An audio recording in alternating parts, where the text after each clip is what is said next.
भाई और बहनों, आपका स्वागत है हमारे सेलिब्रिटी ऑफ सक्सेस के प्रोग्राम में। और आज के तारीख में हम जिस शख्स से आपको मिलवा रहे हैं, उन्होंने बहुत लोगों के कैरियर बनाए हैं। तो क्या बनाए हैं, कैसे बनाए हैं, हम बात करेंगे मिस्टर अनिल नाटा जी से, जो एमपी में एक बड़ा नाम है और ये बहुत अच्छा काम कर रहे हैं। तो अनिल जी, आपका हमारे प्रोग्राम में बहुत बहुत स्वागत है। Thank you so much for agreeing to our interview. और अजय जी भी इस फील्ड में बहुत अपना काम कर चुके हैं, और ये इसी तरह के लोगों से जिन्होंने अपनी अपनी फील्ड में कुछ अच्छा किया है, उनके ये इंटरव्यू लेकर के अपनी चैनल पे डालते हैं, जिससे बाकी लोग को बेनिफिट मिलता है कि किसकी सक्सेस के पीछे क्या रीजन रहे हैं, तो वो सभी के लिए यूजफुल होता है। तो हो सकता है कि हमारा ये वीडियो कुछ लोगों के लिए, स्पेशली जो सीए स्टूडेंट्स हैं, उनके लिए काफी यूजफुल हो सकता है। सर, हम आपके लाइफ जर्नी के बारे में जानना चाहेंगे। देखिए, वो लाइफ जर्नी तो ये रही कि मैं बहुत ही लोअर मिडिल क्लास फैमिली से मेरा मतलब वास्ता रहा है। मेरे फादर टीचर रहे हैं, मेरी मदर टीचर रही है, मेरे दादा टीचर रहे, मेरे नाना टीचर रहे, तो हम टीचर फैमिली को मतलब बिलोंग करते हैं। तो मेरे साथ भी ये हुआ कि मैंने सीए किया, उसके बाद भी मैं एज ए टीचर ही ज्यादा फेमस हूँ। तो ये था कि काफी संघर्षपूर्ण स्थिति बचपन की रही थी, और हमने अपनी पढ़ाई करने के लिए ट्यूशन पढ़ाई और खुद पढ़ाई की, और लेकिन अपने पेरेंट्स का सबका बहुत आशीर्वाद रहा। तो उसकी वजह से सीए बनने के बाद दो ऑप्शन थे कि या तो प्रैक्टिस की जाए या पढ़ाया जाए। तो जनरली लोग प्रैक्टिस में जाते हैं या सीए की जॉब में जाते हैं।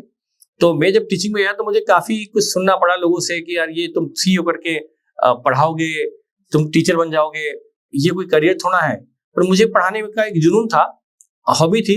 तो मैंने प्रैक्टिस स्टार्ट की, कोचिंग भी स्टार्ट की, लेकिन कुछ समय बाद मैंने प्रैक्टिस को ड्रॉप करके पूरी तरह से मैं कोचिंग में आ गया। तो मुझे लगा ही था कि मैं सिर्फ कोचिंग के लिए बना हूँ। और उसके बाद फिर कोचिंग को हमने पहले स्टार्टिंग तो बिल्कुल नॉन प्रोफेशनल वे में थी कि अब कुछ बच्चों को लेके बैठ के पढ़ाना शुरू कर दिया, कभी 15 बच्चे, कभी 20 बच्चे। धीरे धीरे उसको जब स्ट्रेंथ बढ़ती गई तो मैंने कुछ टीचर को और जोड़ा, हमने बिल्डिंग्स किराए पे ली, फिर बिल्डिंग्स बदलते गए, स्ट्रेंथ बढ़ती गई, बिल्डिंग बदलते गए, नए प्रीमाइसेस लिए। और एक टाइम ऐसा है कि हमें अपनी खुद की बिल्डिंग बनाने का भी मौका मिला, तो हमने अपनी बिल्डिंग बनाई, फिर वो बिल्डिंग बनाई, वो छोटी पड़ गई, फिर बड़ी बिल्डिंग बनाई। तो करते हुए हम लोग अपने फिर अब आज की पोजीशन ये है कि हमारा अपना खुद का 70,000 स्क्वायर फीट का बिल्डिंग है, इंफ्रास्ट्रक्चर है, हमारे 3-3, 4-4 हॉस्टल हैं, जहाँ पर अराउंड 3000 स्टूडेंट की कैपेसिटी है, मेस है, कैंटीन है, लाइब्रेरी है। मतलब एक ही बिल्डिंग में हमने स्टूडेंट को सारा कॉलेज जैसा एनवायरनमेंट दिया हुआ है। और काफी अच्छे टीचर जो मैंने स्टूडेंट पढ़ाए, वही मेरे साथ एज ए टीचर जुड़ते गए। तो आज हमारे पास बहुत अच्छा फैकल्टी टीम है, बहुत अच्छा इंफ्रास्ट्रक्चर है, सारे फैकल्टी का बहुत अच्छा एक्सपीरियंस है, हमारे पास बहुत अच्छे रिजल्ट्स हैं, बहुत अच्छे स्टूडेंट्स हैं, और वो सारे स्टूडेंट्स के पेरेंट्स भी हमारे साथ में हैं। बहुत बढ़िया। तो सर, इसमें जो स्टूडेंट आता है, तो मैंने एक सुना है और जनरली लोगों का फीलिंग है कि सीए बहुत टफ होता है। देखिए, बिल्कुल सही है, सीए बहुत टफ होता है, लेकिन पहले और आज में बहुत बड़ा फर्क है। पहले रिजल्ट 2%, 2.5%, 3% हुआ करता था, जो आज बढ़कर 18-20% तक हो गया है। तो देखिए, टफ नहीं बोल सकते, हाँ, मतलब ये मेहनत मांगता है, इसमें डेडिकेशन, एफर्ट्स और कंटिन्यूटी, बहुत सारे कॉम्बिनेशन के बाद ये डिग्री मिलती है। तो ये टफ है, लेकिन उनके लिए जो पढ़ाई कम करते हैं, यदि कोई पढ़ाई प्रॉपर प्लानिंग के साथ विद फुल एफर्ट्स करेगा ना, तो फिर उसके लिए सीए इतना टफ नहीं रहेगा। क्यों ना, 100 में से देखिए, जनरली क्या होता है, जो 100 स्टूडेंट सीए ज्वाइन करते हैं, उसमें से 50% तो मतलब ठीक से पढ़ाई नहीं करते। तो हम वो रिजल्ट बोले कि जी 100 में से 18 बच्चे पास हो रहे, तो 100 में से 18 नहीं है, वो एक्चुअली 50 में से 18-20 बच्चे हैं। तो यूं देखा है तो रिजल्ट 30-40% हुआ। तो स्टूडेंट आ जाते हैं सीए के अंदर, मतलब, लेकिन जो उसके लिए एफर्ट्स रिक्वायर्ड है उतना वो नहीं करते, इसलिए सीए टफ लगता है, बाकी है नहीं। सर, एक सवाल और था कि सीए होने के बाद कैरियर अपॉर्चुनिटी में क्या क्या कैरियर आते हैं? देखिए, सीए बनने के बाद इतने सारे ऑप्शन है। कॉमर्स में तो बेस्ट डिग्री है, ऑप्शन प्रैक्टिस है, ऑप्शन जॉब है, ऑप्शन बिजनेस है, ऑप्शन आउट ऑफ इंडिया जाकर के भी आपको कुछ करना है तो उसमें भी स्कोप रहता है। तो ये डिग्री ऐसी कि कभी भी मैंने आज तक एक भी सीए अनएम्प्लॉयड नहीं देखा। ये नहीं देखा कि सर हमें काम नहीं मिल रहा है, क्या करें सर। मतलब अच्छे जॉब की तलाश में हो सकता है, लेकिन जॉब की तलाश में कोई नहीं दिखता। सबको जॉब बहुत इजीली अवेलेबल होते हैं, अच्छे पैकेज पे अवेलेबल होते हैं। आई थिंक सीए का स्टार्ट भी 8 लाख से कम तो स्टार्ट भी नहीं होता, एक फ्रेशर का भी स्टार्ट 8 लाख से कम नहीं होता। तो अब इतना अच्छा प्रोफेशन है, और फिर आगे आपका अपना टैलेंट, आप 20, 30, 40, 50 कहीं भी जा सकते हैं। और हमारे तो जो सीए हैं वो ज्वाइन करते हैं कंपनी में as a CA, as an consultant, लेकिन फ्यूचर में वो कंपनी में मैनेजरल पोजीशन में आ जाते हैं। मतलब वो कंपनी के सीएफओ, चीफ, मतलब इस तरह की डायरेक्टर पोजीशन पे आ जाते हैं, ताकि कंपनी मैनेज करते हैं। तो सिर्फ कंपनी में वो अकाउंट्स या फाइनेंस हैंडल नहीं करते, वो कंपनी का each and everything they can manage. Sir मैंने ये देखा है कि हमारे कुछ जानने वाले सीए बिल्डर हैं, इंडस्ट्री वाले हैं, रेस्टोरेंट चलाते हैं, होटल है, तो मैंने ये देखा है कि उनका फाइनेंशियल प्लानिंग वगैरह बहुत बढ़िया रहता है। बिल्कुल, आप देखिए जैसे कल का ही यदि बात करें तो कल इंडिया की एक महान हस्ती कुमार मंगलम जी बिरला कल इंदौर आए थे, और वो सीए हैं। तो उनके इंटरव्यू में आपने सबने पढ़ा है, सुना होगा, उन्होंने भी कहा कि जब उनके फादर की डेथ हो गई थी तो उन्हें कम एज में अपना बिजनेस संभालना पड़ा था, इंडस्ट्री संभालनी पड़ी थी। तो उन्होंने एक चीज कही थी कि मुझे कॉन्फिडेंस था, क्योंकि मैंने सीए और एमबी दोनों किया हुआ था, तो मुझे कॉन्फिडेंस था कि मैनेज कर लूंगा, और उन्होंने मैनेज किया। और उसके पीछे उनकी डिग्री का जो एक बेस था वो एक बहुत बड़ा सपोर्ट डेफिनेटली था, एमबी की डिग्री का भी और सीए की डिग्री का भी। तो अभी सीए किसी को करना है तो उसमें क्या क्या क्वालिटी होना चाहिए लड़के में? देखिए, कॉमर्स स्टूडेंट हो या साइंस, कोई भी सीए करने आ सकता है आफ्टर 12 के बाद भी आ सकता है वो। और सिर्फ मतलब एक तो डेडिकेशन और एक हार्ड वर्क, मतलब उसको ये मान के चलना है कि मुझे जितने टाइम मुझे मतलब 3 से 4 साल सीए बनने में लगते हैं, तो वो उन 3 से 5 सालों में जो भी टाइम लगता है उसके बीच में उसको उसमें मतलब कंटिन्यूटी और एकाग्रता होना जरूरी है, कि बस वो उस डिग्री पे ही फोकस करे कि मुझे बस ये डिग्री अचीव करनी है, उसके बाद सब कुछ करूंगा। उसके साथ वो सोचे मैं रिलेशनशिप भी निभा लूं, फ्रेंडशिप भी निभा लूं, घूम भी लूं, कर सकता है नॉमिनल, लेकिन उसका फोकस होना चाहिए सिर्फ सीए की डिग्री पर। यदि वो फोकस रहेगा ना, तो फोकस होना चाहिए और हार्ड वर्क करे तो डिग्री इजीली मिलेगी।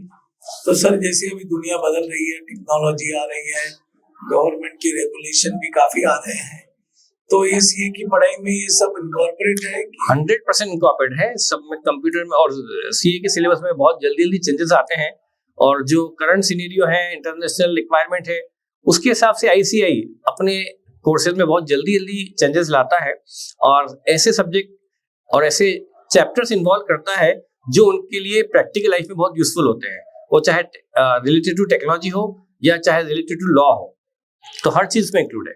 और सर ये जो आर्टिफिशियल इंटेलिजेंस और मशीन लर्निंग, ये सब जो कॉन्सेप्ट आए हैं, इससे प्रोफेशन पे क्या फर्क पड़ेगा, और सीए को इसको कितना नॉलेज होता है? देखिए, ये बिल्कुल टेक्निकल से बहुत अलग हो गया, सीए फील्ड से अलग हो गया, आर्टिफिशियल इंटेलिजेंस वगैरह ये है। लेकिन हाँ, मतलब ये है कि सीए को भी जो चेंजिंग सिनेरियो है और चेंजिंग टेक्नोलॉजी, उसके हिसाब से अपने आप को कोप अप करना पड़ेगा, और उसके अंदर से अपनी सारी चीजें सीख करके उसको, जैसे भी नया ऑडिट ट्रेल आया है गवर्नमेंट का कि अब हर कंपनी को इस तरह के अकाउंटिंग सॉफ्टवेयर यूज करने पड़ेंगे, जिसमें पहले मैन्युअल अकाउंटिंग भी कर ली थी कंपनीज, या कोई लोग पायरेटेड सॉफ्टवेयर यूज करते थे, लेकिन अब वो सब नहीं चल पाएगा। अब उनको वही सॉफ्टवेयर यूज करना पड़ेगा जिसमें ऑडिट ट्रेल का अरेंजमेंट हो।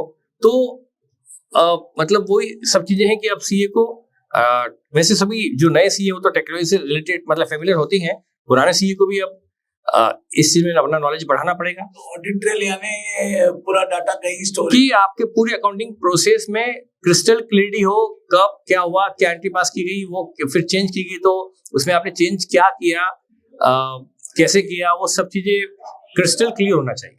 सर आप तो सीए और सीएस दोनों बनाते हैं। यस। तो सीए किसको बनना चाहिए और सीएस किसको बनना चाहिए, उसमें क्या फर्क होता है? मुझे सीए करना है या सीएस करना है, तो मेरे में कौन सी क्वालिटी सीए के लिए जरूरी है और कौन सी सीएस के लिए जरूरी है? देखिए, वैसे कॉमर्स की दोनों अपर लेवल डिग्रीज हैं, दोनों में अच्छा अपॉर्चुनिटीज हैं, लेकिन कई स्टूडेंट सीएस करते हैं, कई लोग सीए करते हैं।